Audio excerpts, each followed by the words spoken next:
السلام علیکم ورحمۃ اللہ وبرکاتہ۔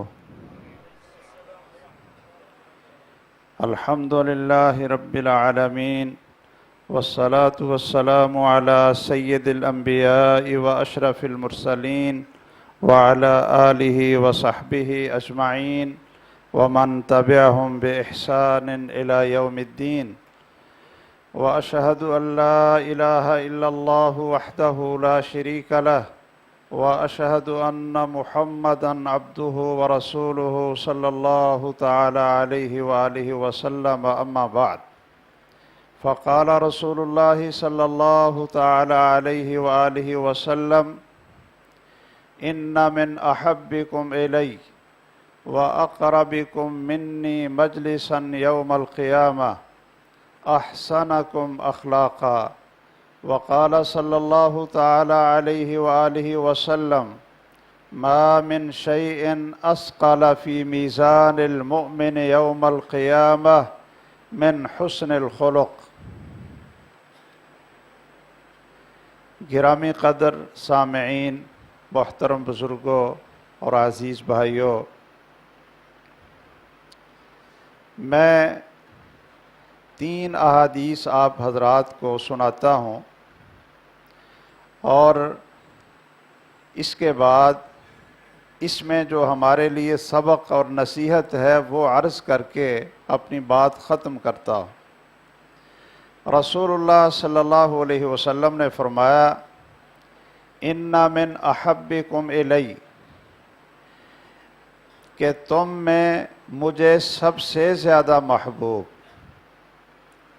کہ تم میں مجھے سب سے زیادہ محبوب، وَأَقْرَبِكُم مِّنِّي مَجْلِسًا يَوْمَ الْقِيَامَةِ، اور قیامت کے دن میری کرسی اور میری مجلس کے سب سے زیادہ قریب۔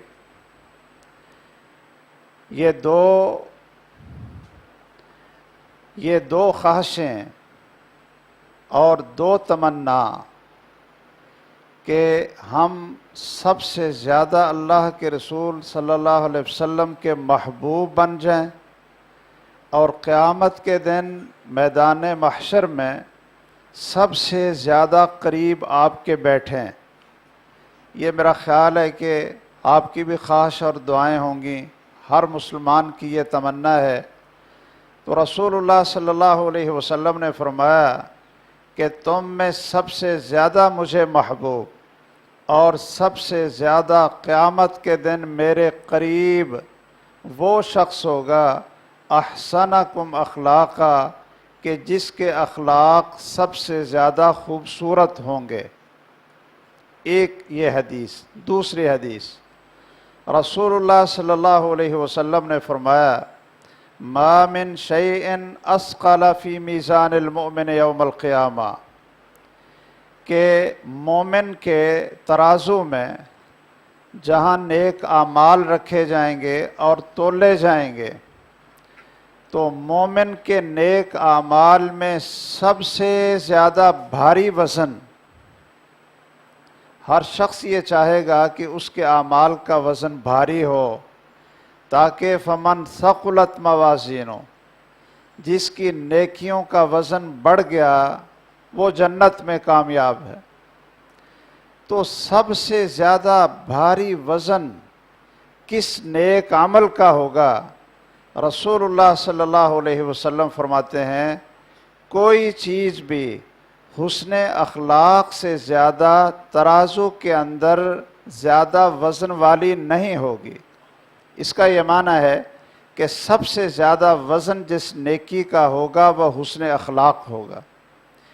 تیسری حدیث رسول اللہ صلی اللہ علیہ وسلم کی یہ ہے: ان المؤمن لا یدرک بحسن خلقہ درجۃ الصائم القائم، کہ مومن آدمی اپنے حسن اخلاق کی وجہ سے اس آدمی کے درجے اور مرتبے کو پا لیتا ہے جو ہر روز روزہ رکھتا ہو اور رات کو تہجد پڑھتا ہو۔ ایک مومن آدمی ہے، اس سے نفل روزے نہیں رکھے جاتے، اس سے رات کو تہجد نہیں پڑھی جاتی، لیکن اس کا اخلاق بڑا اچھا ہے، تو وہ اپنے حسن اخلاق کی وجہ سے نفل روزے رکھنے والا اور رات کو تہجد پڑھنے والے کے درجے کو پہنچ جائے گا۔ یہ باتیں تو آپ نے سن لیں کہ حسن اخلاق کا بہت بڑا مرتبہ ہے، بڑا اجر ہے۔ آئیے ہم اس ماہ مبارک میں تھوڑا سا اس بات پر غور کر لیں۔ ہر شخص یہ سمجھتا ہے کہ جتنا میرا اخلاق اچھا ہے اتنا کسی کا نہیں۔ کیوں جی؟ ایسے ہی آپ کسی سے پوچھ لیں، پوری مسجد والے، سارے محلے والے اگر کسی کو بد اخلاق سمجھتے ہوں اور جلا ہوا، سڑا ہوا، بلکہ اپنی ہم زبان میں یہ کہہ سکتے ہیں کہ اکھڑی کواڑی جیسا، اس سے بھی آپ پوچھ لیں گے نا کہ جی ماشاءاللہ آپ کے اخلاق کیسے ہیں، تو وہ کہے گا جی مجھ سے زیادہ اخلاق والا تو ہے ہی کو نہیں، میں سب سے بڑا اچھے اخلاق والا ہوں۔ آج اس درس میں تھوڑی سی توجہ ہم نے اس طرف دینی ہے کہ یہ بات تو ہر ایک کی زبان پر ہے کہ حسن اخلاق چاہیے، اور ہر شخص یہ سمجھتا ہے کہ جتنا اچھا میرا اخلاق ہے کسی اور کا نہیں، لیکن بات ایسے نہیں ہے۔ آخر کچھ آداب ہیں، کچھ صفات ہیں، کچھ اسلوب ہے، جب تک ان کو انسان اختیار نہیں کرتا اتنی دیر تک اس کو اچھے اخلاق والا نہیں کہا جاتا۔ وہ اپنے آپ کو کہتا بھی رہے، سارا دن گالی نکالے اور کہے جی میں تو بڑے اچھے اخلاق والا ہوں، اور وہ لوگوں کے سامنے بڑے بد مزاج طریقے سے پیش آئے اور کہے جی میں تو بہت اچھے اخلاق والا ہوں۔ تو ہمیں اس رمضان کی نسبت سے جو روزہ ہمیں اخلاق سکھاتا ہے، ہمارا تزکیہ کرتا ہے، ہمارے اخلاق کی صفائی بھی کرتا ہے، ہمارے عقائد کی صفائی بھی کرتا ہے، ہمارے اعمال کی صفائی بھی کرتا ہے، تزکیہ نفس کرتا ہے، تزکیہ روح کرتا ہے۔ تو آئیے کچھ ایسے اسلوب ہم اپنے سامنے رکھیں جن کو اختیار کرنے سے انسان خوبصورت اخلاق والا بن جاتا ہے، اور اگر یہ خوبیاں نہ ہوں تو پھر وہ کتنا بھی کہتا رہے کہ میرا اخلاق بہت خوبصورت ہے، وہ غلط فہمی میں ہی انسان مارا جاتا ہے، وہ اچھے اخلاق والا نہیں ہوتا۔ یہ رمضان ویسے بھی سیکھنے کا مہینہ ہے، آج 12واں روزہ بھی ختم ہو رہا ہے، اور یہ سارے کا سارا مہینہ اللہ کی رحمت کا ہے، سارا مہینہ اللہ ذوالجلال کی بخشش کا ہے، اور یہ سارا مہینہ اللہ ذوالجلال کی طرف سے جہنم سے آزادی کا ہے۔ یہ بات بھی آپ حضرات اچھی طرح سمجھ لیں۔ یہ جو ہمارے ہاں یہ تقسیم مشہور ہے، پتہ نہیں آپ تو ماشاءاللہ یہاں دروس سنتے رہتے ہیں، صحیح آپ کی تربیت، صحیح احادیث کا انتخاب، اور کمزور باتیں اس منبر سے اور اس مسجد سے میرا خیال ہے کہ آپ نہیں سنتے ہوں گے۔ عام طور پر یہ مشہور ہے کہ پہلا عشرہ رحمت کا ہوتا ہے، دوسرا عشرہ بخشش کا ہے، تیسرا عشرہ جہنم سے آزادی کا ہے۔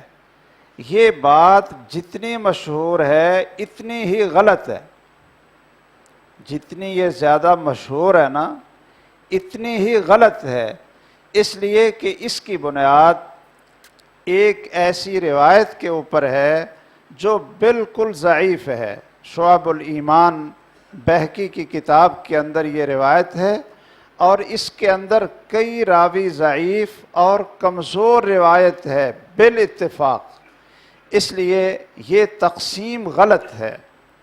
اور پھر ایک اور کام دیکھیں، اس تقسیم کے اوپر ایک نیا کام کیا آ گیا کہ پہلے عشرے کی دعائیں الگ بن گئیں، دوسرے عشرے کی دعا خاص الگ بن گئی، تیسرے عشرے کی دعا وہ ایک الگ بن گئی اسی تقسیم کی بنیاد پر۔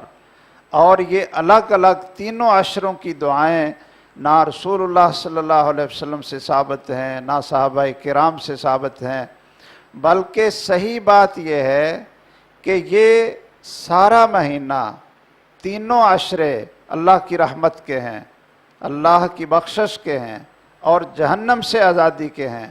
اس کی دلیل وہ صحیح حدیث ہے، رسول اللہ صلی اللہ علیہ وسلم نے فرمایا اذا دخل شہر رمضان، کہ جب رمضان کا مہینہ شروع ہوتا ہے، داخل ہوتا ہے، اللہ ذوالجلال جنت کے دروازے کھول دیتے ہیں اور لوگوں کو جہنم سے آزاد کرتے ہیں۔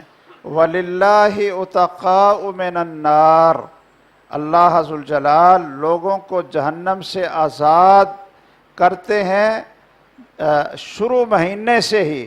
وَذَلِكَ فِي كُلِّ يَوْمٍ وَلَيْلَةٍ، یہ الفاظ آپ یاد کر لیں، وَذَلِكَ فِي كُلِّ يَوْمٍ وَلَيْلَةٍ، یہ رمضان کی ہر رات ہر دن اللہ تعالیٰ لوگوں کو جہنم سے آزاد کر رہے ہوتے ہیں۔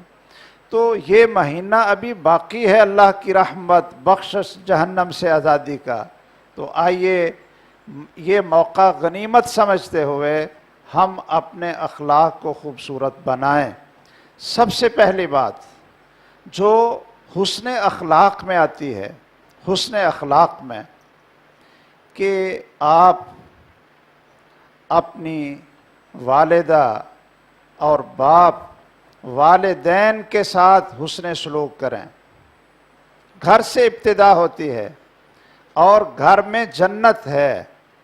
میں اپنے ان نوجوانوں کو اور ان بزرگوں کو جن کے والدین یا دونوں میں سے کوئی زندہ ہے، اگر اس کے والدین اس پر راضی ہیں تو اللہ راضی ہے۔ اگر والدین ناراض ہیں تو یہ کتنے روزے رکھتا رہے، کتنی تہجد پڑھتا رہے، کتنا ذکر کرتا رہے، اللہ راضی نہیں ہوگا جب تک اس کی ماں اور باپ راضی نہیں ہوں گے۔ یہ بات میں اپنی طرف سے نہیں کہتا، رسول مکرم صلی اللہ علیہ وسلم نے فرمایا رضا اللہ فی رضا الوالدین وسخط اللہ فی سخط الوالدین۔ اللہ کو راضی کرنا چاہتے ہو تو والدین کو راضی دیکھ لو، اللہ کو ناراض اگر دیکھنا چاہتے ہو کہ اللہ ناراض ہے یا نہیں تو اپنے گھر دیکھ لو، اگر والدین ناراض ہیں تو پھر اللہ بھی ناراض ہے، اگر والدین خوش ہیں تو پھر اللہ کی بھی رضا ہے۔ اسی طرح حسن اخلاق میں کیا چیز آتی ہے کہ انسان کو غصہ آئے تو اس پر کنٹرول کرے۔ جو شخص اپنے غصے پر کنٹرول نہیں کرتا وہ کبھی بھی اچھے اخلاق والا نہیں ہو سکتا۔ کیوں؟ کہ جب اس کو غصہ آئے گا، غصے کی حالت میں وہ بولے گا، غصے کی حالت میں وہ کچھ نہ کچھ کرے گا۔ جب غصے کی حالت میں بولے گا تو کیا بولے گا؟ کیا وہ سبحان اللہ بولے گا یا تسبیحات پڑھے گا؟ نہیں، غصے کی حالت میں آگ برسے گا، گالیاں دے گا اور پوری یہ نسل کو گالیاں دے گا۔ غصے کی حالت میں وہ آگ لگائے گا بولے گا تو۔ اگر اس کے پاس کوئی چیز ہو تو غصے کی حالت میں ایسا کام کر لے گا کہ ساری زندگی وہ اور اس کا خاندان وہ ذلیل اور رسوا ہوتے رہیں گے۔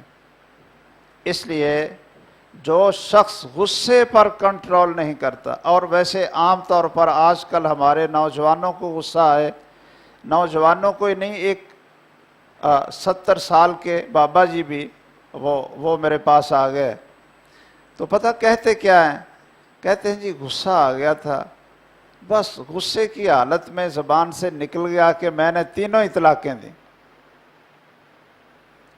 غصے کی حالت میں ان سے ہم کہتے ہیں کہ بھائی طلاق آپ نے غصے کی حالت میں دینی ہے اور آپ نے خوشی کی حالت میں دینی، کہ بیوی نے کھانا اچھا پکایا ہے اور آپ کہیں جی آپ نے کھانا بڑا اچھا پکایا ہے، میں آج بڑا خوش ہوں، افطاری بڑی اچھی ہے، تجھے طلاقیں دیں۔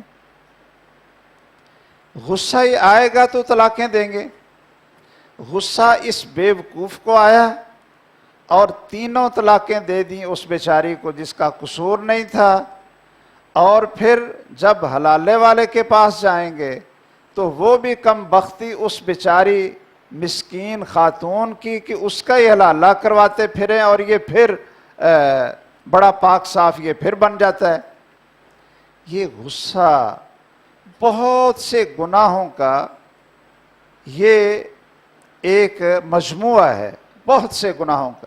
اس لیے ایک آدمی آیا، رسول اللہ صلی اللہ علیہ وسلم سے کہا جی مجھے وصیت کریں، مجھے نصیحت کریں، ایسی بات بتائیں جو مجھے جنت میں لے جائے، ایسی بات بتائیں جو مجھے جہنم سے دور کر دے۔ بار بار آپ سے یہ پوچھا تو آپ نے کہا لا تغضب، لا تغضب، لا تغضب، غصے میں نہ آؤ۔ غصہ آ جاتا ہے انسان کو، مقصد یہ ہے کہ جب غصہ آئے تو اس کو کنٹرول کر لے۔ اچھے اخلاق والا آدمی غصے کی حالت میں اپنے کنٹرول سے باہر نہیں ہوتا۔ اچھے اخلاق کی علامت یہ ہے کہ آدمی جب اپنے بھائی کو ملے تو السلام علیکم ورحمۃ اللہ کہے، یہ حسن اخلاق ہے۔ اور تھوڑا سا مسکرائے، مسکرائے بھی، تبسمک علی وجہ اخیک صدقہ، کہ آپ اپنے بھائی سے ملاقات کے وقت مسکرا لیں تو جیب سے تو کچھ بھی خرچ نہیں کرتے، لیکن اللہ ذوالجلال اس کو صدقہ لکھ دیتے ہیں کہ میرے اس بندے نے صدقہ کیا ہے۔ خرچ اس نے کچھ نہیں کیا ہوتا، صرف مسکرا کر اپنے بھائی سے اس نے ملاقات کی ہوتی ہے۔ اچھے اخلاق کی علامت یہ ہے کہ آدمی دوسرے کی غلطی کو، دوسرے کی کمزوری کو، دوسرے کی زیادتی کو معاف کر دے۔ العفو، یہ معاف کر دینا کوئی ہماری لغت میں بھی کہیں یا زندگی میں ہے یا نہیں ہے بھائی؟ جو شخص معاف کر دیتا ہے وہ سکون میں رہتا ہے، اور جو شخص انتقام کی آگ میں جلتا رہتا ہے اس کو دنیا میں بھی نقصان ہوتا ہے، آخرت میں بھی۔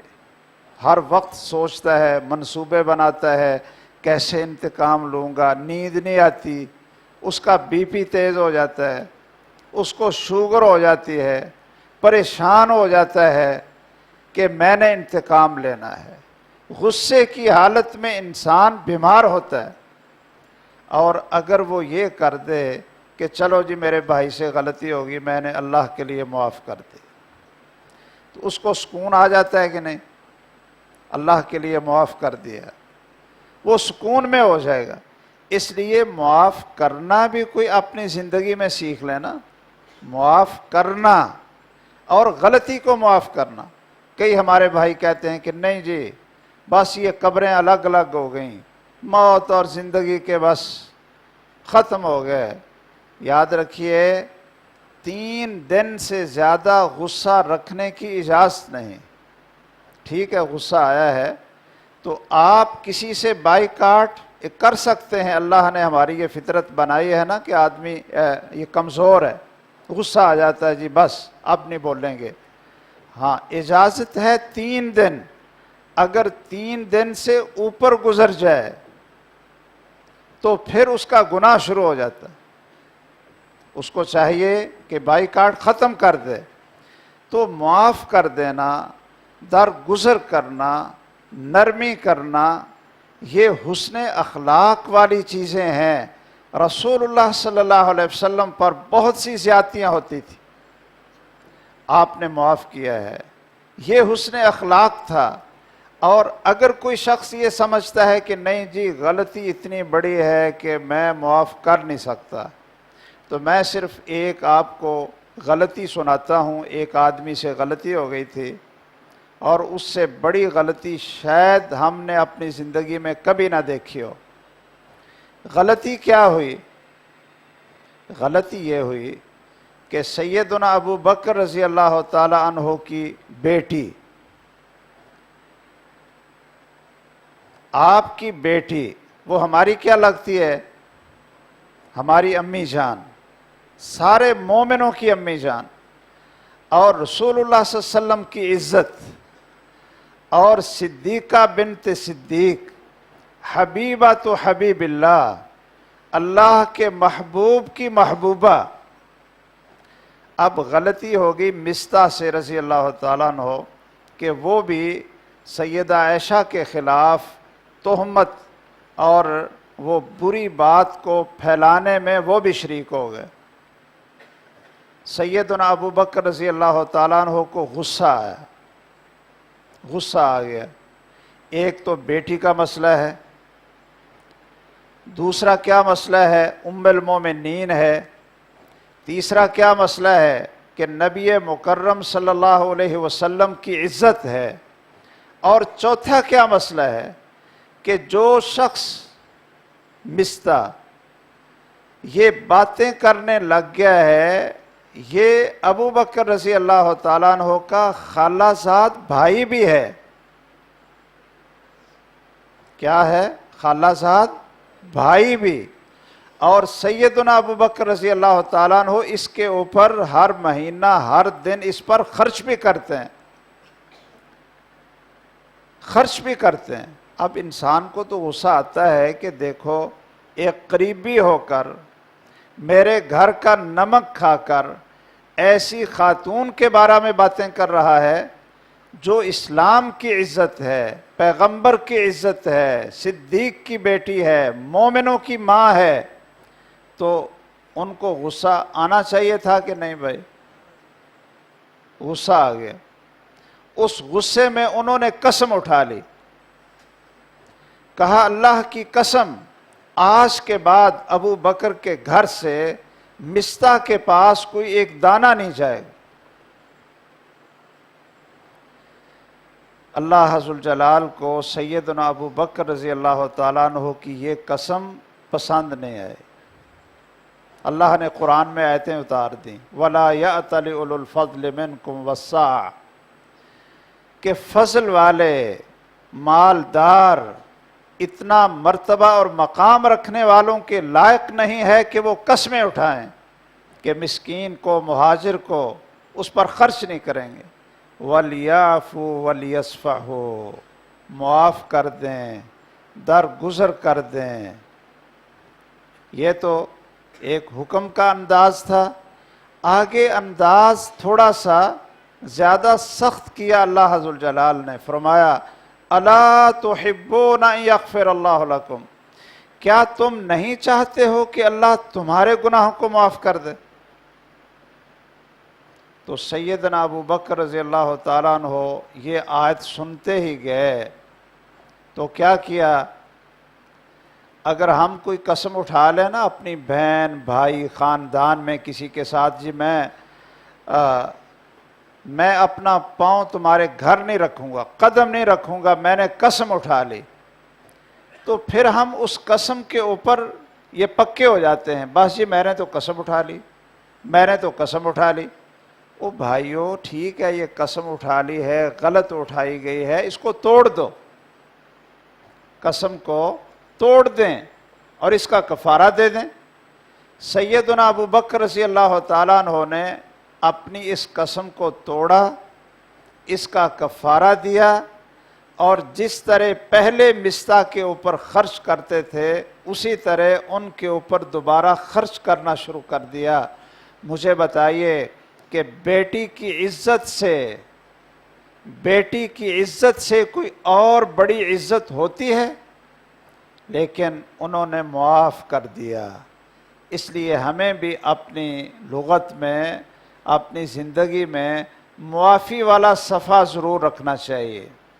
نرمی جب تک انسان کے اندر نہ ہو حسن اخلاق نہیں آتا، نرمی ہو۔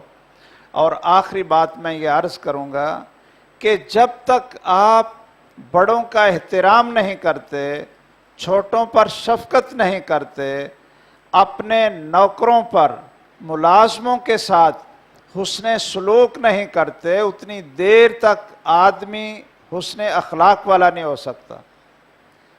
آپ بڑوں کا احترام کیا کریں، چھوٹوں پر شفقت کیا کریں، اور جتنے آپ کے پاس کام کرنے والے لوگ ہیں، یہ انسان کا پتہ چلتا ہے کہ اس کا اخلاق کیسا ہے۔ رسول اللہ صلی اللہ علیہ وسلم غلاموں کے ساتھ بھی شفقت کرتے تھے، ان کو بھی عزت دیتے تھے، وہ بھی مسلمان ہیں، اور مسلمان کی عزت، اس کے مال کی حرمت، اس کی عزت، اس کی جان کی عزت اور حرمت، یہ بیت اللہ سے بھی زیادہ ہے، بیت اللہ سے بھی زیادہ ہے۔ تو اس لیے ہمیں اپنے اخلاق کو خوبصورت بنانا چاہیے، برداشت اپنے اندر پیدا کرنی چاہیے۔ گھروں کے اندر سکون پھر ہوگا اگر ہمارے اندر برداشت ہوگی، نرمی ہوگی۔ جس آدمی کی مزاج کے اندر تلخی ہے، ہر وقت غصے میں رہتا ہے، ہر وقت وہ پہلوان بنا رہتا ہے، ہر وقت دوسرے کو لتاڑنے کی کوشش کرتا ہے، تو وہ شخص نہ گھر میں سکون پاتا ہے، نہ مسجد کے اندر، نہ اپنی فیکٹری کے اندر، اور نہ معاشرے کے اندر۔ اگر اللہ کے محبوب بننا چاہتے ہیں تو اپنے اخلاق کو خوبصورت بنائیں۔ اللہ عز الجلال مجھے بھی توفیق دے، آپ بھائیوں کو توفیق دے کہ اس ماہ مبارک میں اس کی ٹریننگ کریں۔ ٹریننگ، آپ نے ٹریننگ کیسے سکھائی؟ آپ نے فرمایا کہ جب تمہارا روزہ ہو نا،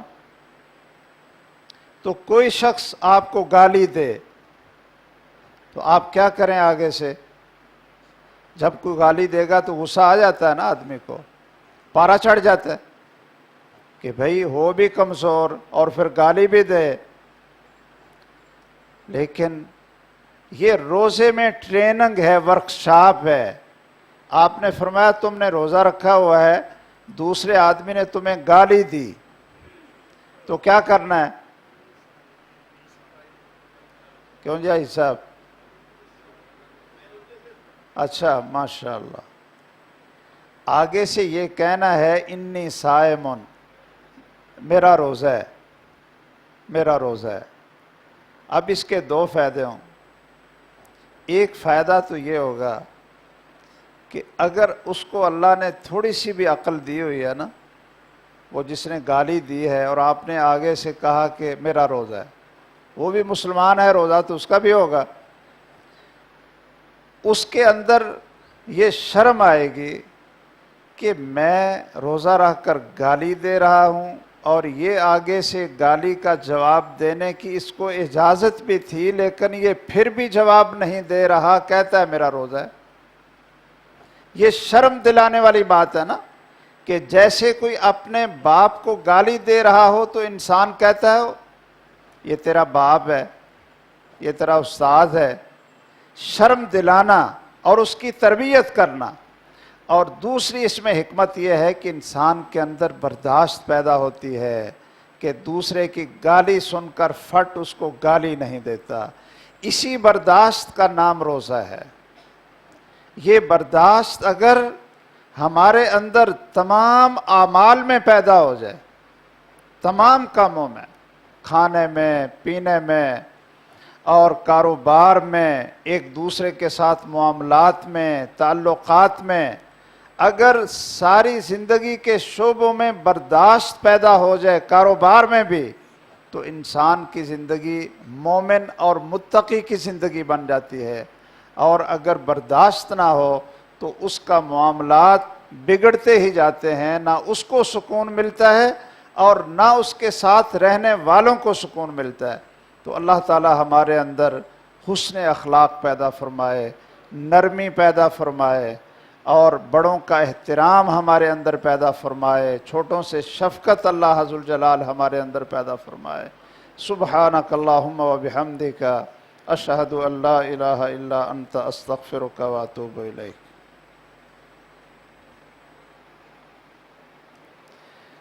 یہ لکھا ہے جی کسی بھائی نے کہ غصے پر کنٹرول کرنے کا طریقہ بتائیں اور کوئی ذکر بھی بتا دیں جس سے نرمی آئے۔ غصے پر کنٹرول کا طریقہ ایک تو ہے غصہ آئے تو خاموش ہو جائیں، بولیں نہیں، بولیں گے تو آپ کوئی نہ کوئی کرتوت کریں گے، خاموش ہو جائیں۔ اور دوسرا کھڑے ہیں تو بیٹھ جائیں، کیونکہ اگر کھڑے ہیں نا تو آپ کو غصہ آ جائے، زور بھی ہو ماشاءاللہ تو آپ دوسرے کے گلے پڑ جائیں گے، اور اگر جیب میں پسٹل ہے تو وہ بھی چلا دیں۔ خاموش ہو جائیں، بیٹھ جائیں، اور کیا پڑھیں؟ اعوذ باللہ من الشیطان الرجیم۔ یہ ہوش ہوگی تو پڑھے گا نا، کیوں بھائی؟ کہ بھئی یہ تو شیطان مجھے غصہ چڑھا رہا ہے۔ کون چڑھا رہا ہے؟ شیطان۔ اعوذ باللہ من الشیطان الرجیم۔ اور پھر وضو کرے، وضو کرے تو یہ رسول اللہ صلی اللہ علیہ وسلم نے طریقے بتلائے ہیں غصے کو نرم کرنے کے لیے۔ اعوذ باللہ من الشیطان الرجیم پڑھے۔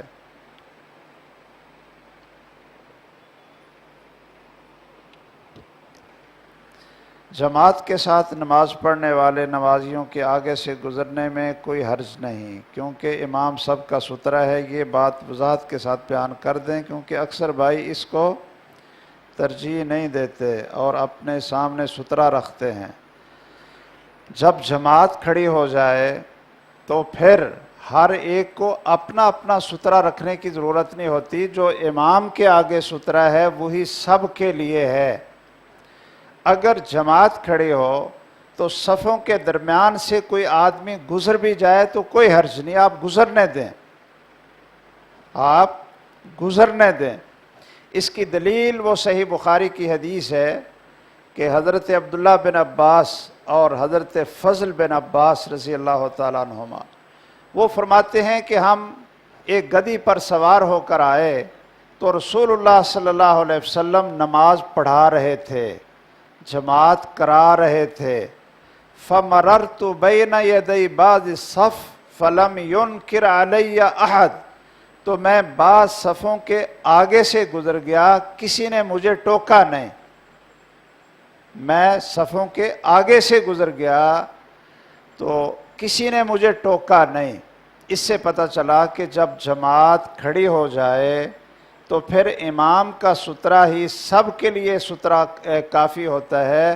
پھر اگر صفوں کے درمیان سے کوئی آدمی گزر کر آگے والی جگہ پہ جانا چاہتا ہے، صف کو بنانا چاہتا ہے تو وہ گزر سکتا ہے، اس میں کوئی حرج اور کوئی قباحت نہیں ہے۔ اور حدیث میں نے آپ کو صحیح بخاری کی سنا دی ہے۔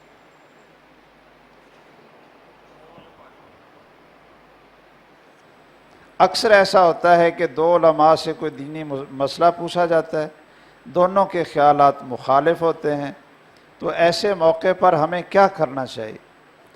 ایسے موقع پر ہمیں صرف یہ دیکھنا چاہیے کہ جس کے ساتھ جس پر اس کو زیادہ اعتماد ہے کہ یہ زیادہ عالم ہے اور زیادہ پڑھا ہوا ہے، اس پر زیادہ اعتماد ہے، اس کے تقوی پر، اس کی پرہیزگاری پر، اور خود اس کو سمجھ نہیں۔ اگر تو دلیل کی خود سمجھ آ جائے تو پھر وہ پہچان سکتا ہے کہ فلاں کی بات راجح ہے، فلاں کی مرجوح ہے۔ لیکن اگر اس چیز کا پتہ نہیں چلتا تو پھر اس کو جس پر زیادہ اعتماد ہے پھر اس کی بات مان لے اور لڑائی جھگڑا نہ ڈالے۔ نماز تراویح کے دوران اکثریت لوگ قرآن پاک اٹھا کر تراویح پڑھ رہے ہوتے ہیں، جب رکوع میں جاتے ہیں تو قرآن پاک رکھنے کا طریقہ علیحدہ علیحدہ ہوتا ہے۔ یہ بات آپ ذہن میں رکھیں کہ نماز میں ہمیں حکم ہے کہ ہاتھ سینے پر باندھنے ہیں، دایاں ہاتھ بائیں ہاتھ کے اوپر، اور ہمیں یہ حکم ہے کہ جہاں آپ کے سجدے کی جگہ ہے وہاں آپ دیکھیں گے۔ تشہد میں انگلی کا جو اشارہ کریں گے اس انگلی کی طرف آپ دیکھیں گے۔ نماز میں اسکنوا فی الصلاۃ، سکون کے ساتھ نماز ادا کرو۔ اب ہر مقتدی پیچھے قرآن پڑھ کر سن رہا ہے تو وہ ان سب چیزوں کے خلاف ہے۔ اس لیے مقتدیوں کو اجازت نہیں ہے کہ وہ قرآن پکڑ کر سنیں۔ ہاں، امام قرآن پکڑ کر امامت کروا سکتا ہے، اس لیے کہ اگر اس کو قرآن زبانی یاد نہیں ہے تو وہ قرآن پکڑ کر امامت کروا سکتا ہے۔ یہ صحابہ کرام رضی اللہ تعالیٰ عنہم کے دور میں ثابت ہے۔ اسی طرح امام کے پیچھے جو سامع ہے، جو لقمہ دینے والا ہے، اگر اس کو بھی قرآن یاد نہیں ہے تو وہ لقمہ دینے کے لیے ضرورت ہے، وہ قرآن مجید پکڑ کر سن سکتا ہے۔ باقی جو حضرات ہیں ان کو چاہیے کہ وہ صرف غور سے سنیں اور ہاتھ وہ اپنے سینے پر رکھیں۔ بار بار یہ حرکت اسکنوا فی الصلاۃ کے خلاف ہے۔ والذین هم فی صلاتہم خاشعون، یہ خشوع کے، خضوع کے، سکون کے خلاف ہے۔ اور پہلے ہم دیکھتے تھے کہ وہاں عرب لوگوں کے ہاں دیکھتے دیکھتے یہاں ہمارے ہاں بھی رواج پڑ گیا، لیکن شیخ ابن باز جو وہاں کے بڑے مفتی تھے، ان کا فتویٰ یہی ہے کہ جو عام سامعین ہیں وہ قرآن پکڑ کر نہ سنیں، جس کو ضرورت ہے امامت کروانے والا اور لقمہ دینے والا، وہ قرآن مجید پکڑ کر لقمہ دے سکتا ہے۔ اگر کسی شخص کو رمضان کے مہینے میں زمین آسمان پھٹ جانے اور ہر طرف سیاہی ہو، وہ بھئی خواب کی تعبیر اکیلے پوچھتے ہیں، اس طرح نہیں پوچھتے خواب کی تعبیر۔ غیر مسلموں سے ان کی فوتگی پر اظہار افسوس کیسے کیا جائے؟ اظہار افسوس کرنا چاہیے، ہمدردی کرنی چاہیے، اور ساتھ ان کے لیے اسلام کی ہدایت کی دعا کرنی چاہیے۔ یہ ایک حسن اخلاق بھی ہے، ہمدردی بھی ہے، اور اس سے وہ پھر ہمارے قریب بھی ہوتے ہیں۔ ہم بخشش کی دعا نہیں کر سکتے، لیکن ہدایت کی دعا کر سکتے ہیں اور تسلی کے کلمات کہہ سکتے ہیں کہ یہ ہمارے اللہ کا حکم ہے، موت کا ایک وقت ہے، آپ لوگ صبر کریں، حوصلہ کریں۔ اس طرح کے الفاظ سے آپ تسلی دے سکتے ہیں۔ صحابہ کرام میں سے سب سے افضل مقام کس کا ہے؟ یہ کوئی بات پوچھنے والی ہے؟ یہ کوئی بات پوچھنے والی تو نہیں ہے۔ صحابہ کرام میں سب سے افضل مقام، یہ آپ لوگ یہ کیسا سوال کر رہے ہیں؟ یا اس کا کوئی اور مقصد ہو؟ سب سے افضل الامہ، امت میں سب سے افضل سیدنا ابو بکر ہیں رضی اللہ تعالیٰ عنہ۔ ان کے بعد یہ اہل سنت کا عقیدہ ہے، یہ تمام مسلمانوں کا عقیدہ ہونا چاہیے قرآن اور سنت کے لحاظ سے۔ افضل الامہ وہ ابو بکر ہیں۔ پھر دوسرے نمبر پر سیدنا عمر بن خطاب ہیں۔ تیسرے نمبر پر سیدنا عثمان غنی ہے رضی اللہ تعالیٰ عنہم۔ چوتھے نمبر پر سیدنا علی رضی اللہ تعالیٰ عنہ ہیں۔ یہ 4 درجے تمام اہل سنت کے ہاں مسلمہ ہیں، بلکہ رسول اللہ صلی اللہ علیہ وسلم کے دور میں جب صحابہ سے پوچھا جاتا تھا کہ سب سے افضل کون ہے تو یہی جواب ملتا تھا، جیسا کہ عبداللہ بن عمر کہتے ہیں کہ ابو بکر صدیق ہے رضی اللہ تعالیٰ عنہ۔ اور جو شخص ابو بکر صدیق رضی اللہ تعالیٰ عنہ کو اول درجے پہ نہیں مانتا وہ بدعتی شخص ہے، وہ حدیث کا انکار کرنے والا شخص ہے اور قرآن سے منحرف شخص ہے، بدعتی شخص ہے، وہ شخص اہل سنت میں شامل نہیں ہے۔ تو اس میں تو کوئی اختلاف نہیں۔ پتہ نہیں شاید آپ یہ قوالی سن کر پریشان ہو گئے ہوں گے، دمادم مست قلندر علیدہ پہلا نمبر۔ تو جو آدمی مست ہے، کیوں جی مست، وہ بھنگ پی کر مست ہوا ہو، شراب پی کر وہ مست ہوا ہو، یا جو افیون کھا کر وہ مست ہو، تو مست کی بات کا کیا ہے؟ وہ تو ہے ہی مست، پاگل ہے، اس کو تو عقل نہیں ہے۔ عقل مند آدمی یہ نہیں کہہ سکتا دما دم مست کلندر علی دا پہلا نمبر، بلکہ شاید اگر اس مست کو بھی تھوڑی سی عقل ہوتی تو اس کو یہ کہنا چاہیے تھا مست کلندر علی کا چوتھا نمبر۔ یہ چوتھا نمبر ہے، پہلا نمبر نہیں ہے۔ یہ سوال عجیب ہے کہ اللہ کے نبی صلی اللہ علیہ وسلم نے زکوٰۃ دی؟ اگر نہیں دی تو کیوں؟ بھائی رسول اللہ صلی اللہ علیہ وسلم کے پاس کیا تھا جس کی آپ زکوٰۃ دیتے؟ کیا تھا آپ کے پاس؟ زکوٰۃ فرض کب ہوتی ہے؟ جب اس کے پاس کوئی نصاب ہو۔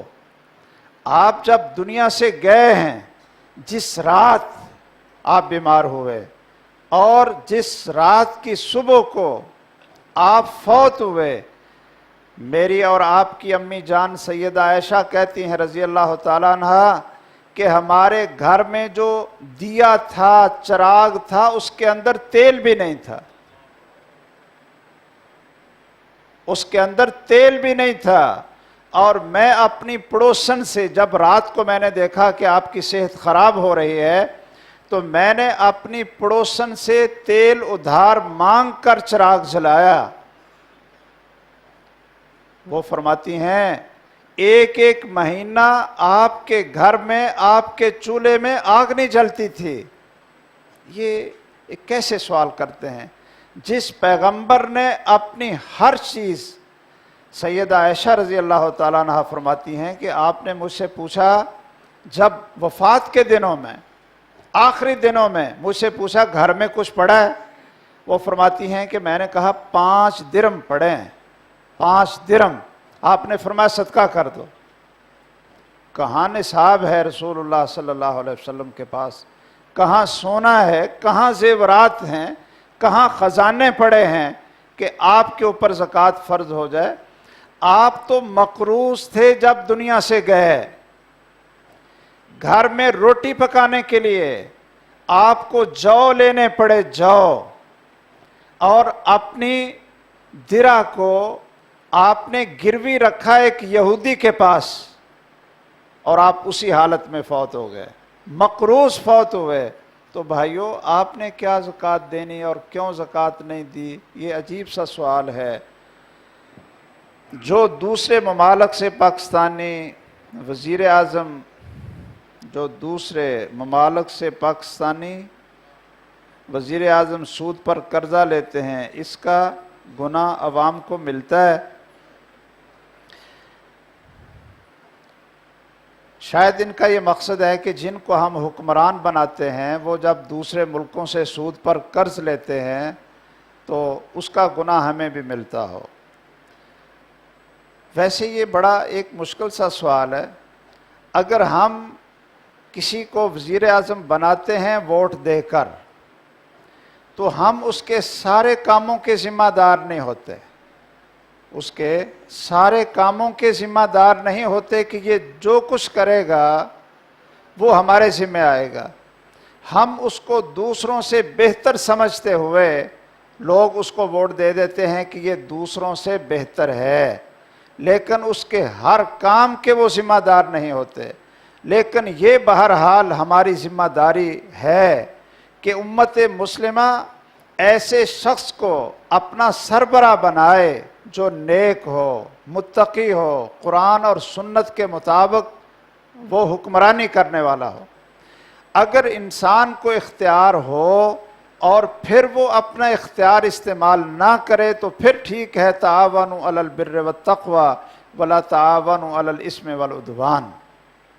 ہم تو اس ظالمانہ نظام کے اندر جکڑے ہوئے ہیں، ہم تو اس میں جکڑے ہوئے ہیں۔ بہرحال ہم مجرم ہیں سارے کے سارے اس لحاظ سے، پوری امت مسلمہ، کہ ہم آج تک کوئی خلیفہ قائم نہ کر سکے جو ہمارے اوپر فرض تھا۔ ہمارے اوپر پوری امت مسلمہ پر فرض ہے کہ وہ خلیفہ کا انتخاب کریں، خلیفہ کو قائم کریں، اور وہ خلیفہ اللہ کی زمین پر اللہ کی حکومت کو نافذ کرے۔ اس میں ہم درجہ بدرجہ ہم سب کا اس میں قصور بھی ہے، اس کے اندر ہم شریک بھی ہیں، اللہ تعالی ہم سب کو معاف فرمائے۔ کیا اس سے غسل واجب ہو جاتا ہے اگر بیداری میں؟ احتلام سے غسل واجب ہو جاتا ہے اگر بیداری میں ہو تو، اگر نیند میں ہو احتلام سے غسل واجب ہو جاتا ہے۔ نیند میں ہو تو اس کو احتلام کہتے ہیں، اور اگر بیداری میں ہو تو اس کو مزی کہتے ہیں۔ مزی کہتے ہیں وہ بیداری میں، اس سے غسل واجب نہیں ہوتا۔ بیداری میں کئی دفعہ قطرے نکل آتے ہیں، اس کو مزی کہتے ہیں، اس سے غسل واجب نہیں ہوتا، صرف دھونا ضروری ہوتا ہے۔ اور نیند کی حالت میں اگر احتلام ہو تو اس سے غسل واجب ہوتا ہے۔ جو شخص زانی ہو اس کا انتقال ہو جائے تو اس کی مغفرت کی دعا کرنی چاہیے؟ ہاں جی، کرنی چاہیے۔ جو مسلمان ہے جب تک وہ اسلام سے خارج نہیں ہوا، جب تک وہ کافر نہیں ہوا، کتنا بھی بڑا گناہ گار کیوں نہ ہو، اس کے لیے بخشش کی دعا کرنی چاہیے۔ اور جو زانی ہوتا ہے اگر اس کا عقیدہ صحیح ہو، اس نے کلمہ پڑھا ہوا ہے، نمازی ہے، لیکن یہ گناہ اس سے ہو جاتا ہے تو یہ گناہ اس کا الگ ہے۔ عام لوگوں کو اس کی نماز جنازہ بھی پڑھنی چاہیے، اس کے لیے بخشش کی دعا بھی کرنی چاہیے۔ جو کوئی مشہور عالم ہو، مشہور اللہ کا ولی ہو، جس کے جنازہ نہ پڑھنے سے لوگوں کو عبرت ملتی ہو، لوگ اس گناہ سے دور بھاگتے ہوں، اس کو جنازہ نہیں پڑھنا چاہیے۔ ویسے عام لوگوں کو، ہمارے جیسے جو گناہ گار ہیں، ان کو جنازہ پڑھ لینا چاہیے اور اس کے لیے بخشش کی دعائیں بھی کرنی چاہیے۔ آپ اگر نہ بھی نیت کریں تو بخشش کی دعا تو آپ پھر بھی کرتے رہتے ہیں۔ جب آپ یہ پڑھتے ہیں اللہم اغفر للمؤمنین والمؤمنات والمسلمین والمسلمات، کہ اے اللہ تمام مسلمانوں کو بخش دے، تو یہ شخص کیا کافر تھا یا مسلمان تھا؟ کیوں بھائی؟ اس نے کلمہ تو نہیں چھوڑا نا، ہے تو مسلمان نا، گناہ ہو گیا، اس سے گناہ ہو گیا۔ اس لیے گناہ گار کے لیے بخشش کی دعا کرنا، یہ تو قرآن مجید کا حکم بھی ہے۔ آگے اولاد کے لیے دعا کر دیں، اللہ تعالیٰ سب کو نیک اولاد دے، اور جس کو اللہ نے دی ہے اللہ تعالیٰ اس کو آنکھوں کی ٹھنڈک بنائے، نیک بنائے۔ اگر غصے میں 3 دفعہ طلاق دے دے تو کیا حلالہ کرنا پڑتا ہے؟ بھائی میں نے تو ویسے سمجھانے کے لیے بات کی تھی۔ اگر طلاق ایک دفعہ، ایک ہی دفعہ غصے میں ہو یا راضی ہو کر دے دے، یہ غصے والی بات بھی نا اس طرح وہ ساتھ لگی ہوئی ہے۔ 3 طلاقیں اگر ایک ہی دفعہ دے دی جائیں تو وہ ایک طلاق شمار ہوتی ہے، وہ 3 شمار نہیں ہوتی، ایک طلاق ہے۔ وہ 3 ماہواری کے یا 3 مہینے کے اندر اندر صلح کر سکتا ہے، ایک ہی طلاق ہے حدیث کے مطابق اور قرآن مجید کے مطابق۔ لیکن ہمارے فقہ حنفی والے جو حضرات ہیں، خواہ وہ دیوبندی ہوں یا بریلوی ہوں، وہ کہتے ہیں جی ایک دفعہ دی ہوئی 3 طلاقیں ایک ہی وقت میں وہ تینوں ہو جاتی ہیں، اب وہ راستہ کو نہیں چھوڑتے۔ وہ کہتے ہیں جی اب کسی کے ساتھ اس کو 1-2 دن کے لیے اس کا نکاح کرنا پڑے گا، پھر وہ طلاق دے گا، اور پھر عدت ختم ہونے کے بعد یہ پہلے کے ساتھ، کوئی غیرت مند آدمی، کوئی حیا والا آدمی اس طرح کا کام کرنے کے لیے تیار نہیں ہوتا۔ اور یہ خوبی اللہ ذوالجلال نے ہمیں عطا فرمائی ہے کہ ہم لوگوں کے لیے قرآن اور حدیث کے مطابق آسانی کے راستے یہ ہم نہیں نکالتے، یہ اللہ کے رسول صلی اللہ علیہ وسلم نے نکالے ہوئے ہیں۔ اس لیے اگر کہیں ایسا ہو جائے کہ کوئی اپنی بیوی کو ایک ہی دفعہ 3 طلاقیں دے دے تو وہ ایک ہی طلاق ہوگی، اس کے بعد ان کی صلح ہو سکتی ہے۔ یہاں میں ایک اور بات عرض کر دوں کہ جب تک انسان پہلی طلاق سے رجوع نہ کرے اتنی دیر تک دوسری طلاق ہوتی ہی نہیں۔ یہ بعض لوگ پتہ کیا کرتے ہیں، مثلا اس مہینے میں طلاق دی، دوسری طلاق اگلے مہینے میں دے دی، تیسری طلاق تیسرے مہینے میں دے دی، اس طرح 3 طلاقیں نہیں ہوتی. یہ پہلی طلاق ہی ہے جس کی عدت جاری ہے. جب تک پہلی طلاق سے وہ رجوع نہیں کرے گا اتنی دیر تک دوسری اور تیسری طلاق اس کی واقع ہی نہیں ہوتی. یہ اسلام نے بڑی آسانی کی ہوئی ہے. انسان کمزور ہے، اللہ تعالی ہمارے مزاج کو، ہماری کمزوریوں کو جانتا ہے. جب تک پہلی طلاق سے رجوع نہ ہو اتنی دیر تک دوسری طلاق واقع نہیں ہوتی. یہ ہمارے استاد گرامی ٹھیک ہے، جیسے آپ یہ کہہ دیں یا اور بھی بہت سے دلائل ہیں. تو ہمارے استاد گرامی حافظ محمد صاحب گوندلوی رحمہ اللہ، شیخ الاسلام ابن تیمیہ رحمہ اللہ، شیخ الاسلام ابن قیم رحمہ اللہ اور بہت سارے علماء، وہ ان سب قرآن کی آیات احادیث پر غور کر کے ان سب کا یہی فتویٰ ہے کہ جب تک پہلی طلاق سے رجوع نہیں ہوگا اتنی دیر تک دوسری طلاق واقع نہیں ہوگی. تو آپ لوگوں کے گھروں کو بسایا کریں، اجاڑا نہ کریں.